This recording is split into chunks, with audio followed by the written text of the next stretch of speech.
بسم اللہ الرحمن الرحیم۔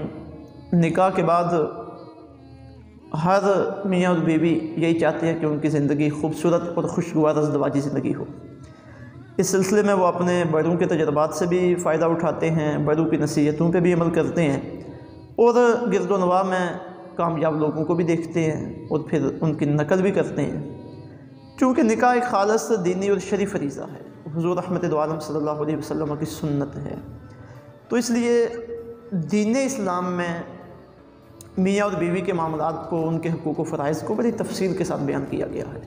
اور آقا علیہ الصلوۃ والسلام نے میاں اور بیوی کو بے شمار ایسے اصول بتلائے ہیں جن پہ عمل کرتے ہوئے ان کی ازدواجی زندگی حقیقی معنوں میں خوشگوار ازدواجی زندگی بن سکتی ہے۔ اسی سلسلے میں آج کے ہمارے درس حدیث شریف میں حضرت معاویہ القشیری رضی اللہ تعالیٰ عنہ سے مروی ابو داؤد شریف کتاب النکاح باب فی حق المرأۃ علی زوجہا کی حدیث نمبر 2142 ہے۔ اس میں انہوں نے آقا علیہ الصلوۃ والسلام سے سوال کیا ہے کہ ما حق زوجات احدنا علیہ، ہم میں سے کسی کی بیوی کا اس کے اوپر کیا حق ہے؟ تو جب انہوں نے یہ سوال کیا تو حضور رحمت دو عالم صلی اللہ علیہ وسلم نے جواب میں بیوی کے 5 حق بیان کیے جو مرد کے فرائض ہیں بیوی کے متعلقہ۔ ان 5 حقوق میں آقا علیہ الصلوۃ والسلام نے بیوی کا جو سب سے پہلا حق بیان کیا، آپ نے فرمایا ان تطعمھا اذا طعمت، یہ کہ جب تو خود کھائے تو اسے بھی کھلائے۔ دوسرا حق یہ بیان کیا وتکسوھا اذا اکتسیت، جب تو خود پہنے تو اسے بھی پہنائے۔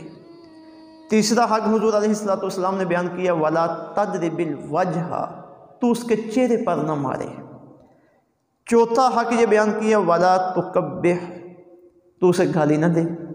اور 5واں حق یہ بیان کیا کہ ولا تہجر الا فی البیت، تو اسے تنہائی اختیار نہ کرے سوائے اپنے گھر میں۔ یہ ازدواجی زندگی کو خوشگوار بنانے کے مدد کی طرف سے 5 اہم معاملات ہیں، اس کے 5 فرائض ہیں اور یہ بیوی کے 5 حقوق ہیں۔ بیوی کے کھانے کا انتظام کرنا، اس کے کپڑے کا انتظام کرنا یہ مرد کے اوپر لازم ہے، معروف طریقے سے۔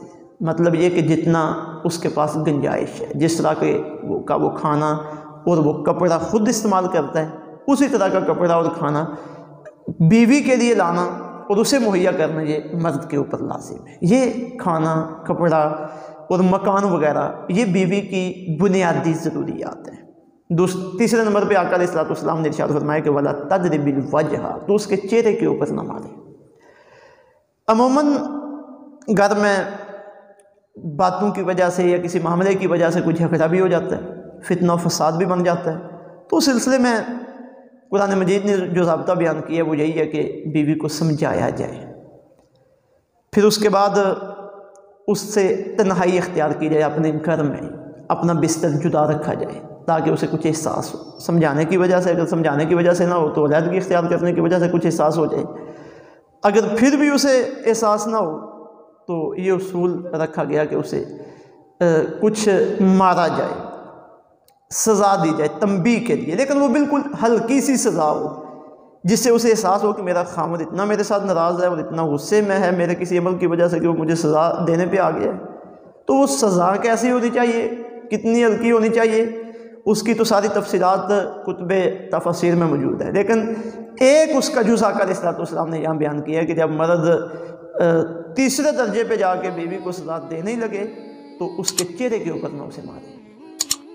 چہرے کے اوپر مارنا آقا علیہ الصلوۃ والسلام کی ایک حدیث مبارکہ کا مفہوم یہ ہے کہ کسی کو بھی چہرے کے اوپر مارنا یہ جائز نہیں، کیونکہ یہ چہرہ انسانی جسم کا سب سے اعلیٰ اور سب سے افضل حصہ ہے۔ انسانی عزت اور وقار کے پیش نظر فرمایا کہ اس کے چہرے کے اوپر نہ مارے۔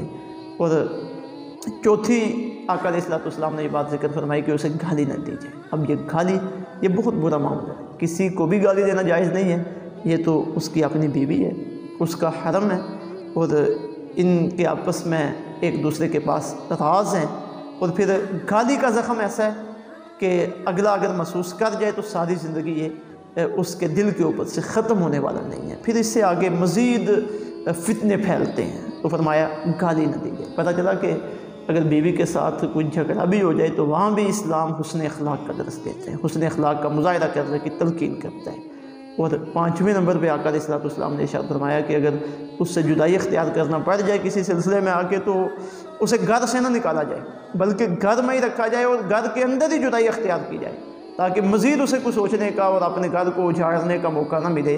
گھر کے اندر ہی جب علیحدگی ہوگی تو پھر دونوں کو کچھ سوچ آئے گی اپنے آپ کو دوبارہ بسانے کی اور اپنے جھگڑے کے معاملات کو ختم کر کے صلح کی طرف آنے کی۔